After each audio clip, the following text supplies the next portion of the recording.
স্থগিত হওয়া এইচএসসি পরীক্ষা নিয়ে যা বললেন শিক্ষামন্ত্রী।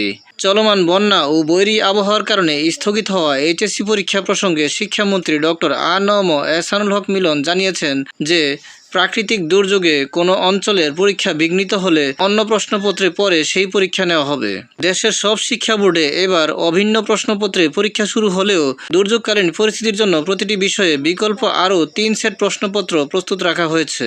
ফলে স্থগিত হওয়া পরীক্ষাগুলো পরবর্তীতে এই বিকল্প প্রশ্নপত্রের মাধ্যমে সম্পন্ন করা হবে।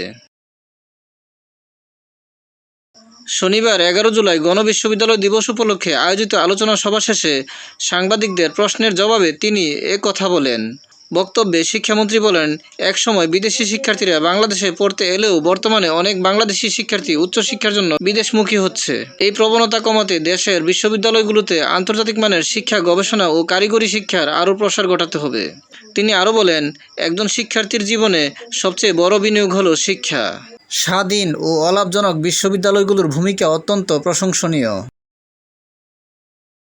সরকার এসব প্রতিষ্ঠানের সক্ষমতা বাড়িয়ে একটি উন্নত শিক্ষা ব্যবস্থা গড়ে তোলার চেষ্টা করছে। প্রাথমিক বৃত্তি পরীক্ষার ফলাফল আনুষ্ঠানিক ঘোষণার আগেই ছড়িয়ে পড়ায় ক্ষোভ প্রকাশ করে তিনি বলেন, বৃত্তি পরীক্ষা নিয়ে কোনো পদ্ধতিগত জটিলতা হয়নি। এটি আমাদের দেশের এক ধরনের অপচর্চা। একজন অপারেটর তার ব্যক্তিগত হিরোইজম দেখানোর জন্য আমাদের আনুষ্ঠানিক ঘোষণার আগেই ফলাফল প্রকাশ করেছে। আমরা তার বিরুদ্ধে শাস্তির ব্যবস্থা করেছি। শিক্ষাঙ্গনে কোনো ধরনের শৃঙ্খলাভঙ্গ বরদাস্ত করা হবে না। সব জেলার ফলাফল সম্পূর্ণ না করে এভাবে আংশিক প্রকাশ করা গ্রহণযোগ্য নয়। ভবিষ্যতে যাতে এমন ঘটনা আর না ঘটে সেজন্য দৃষ্টান্তমূলক সাজা দেওয়া হবে।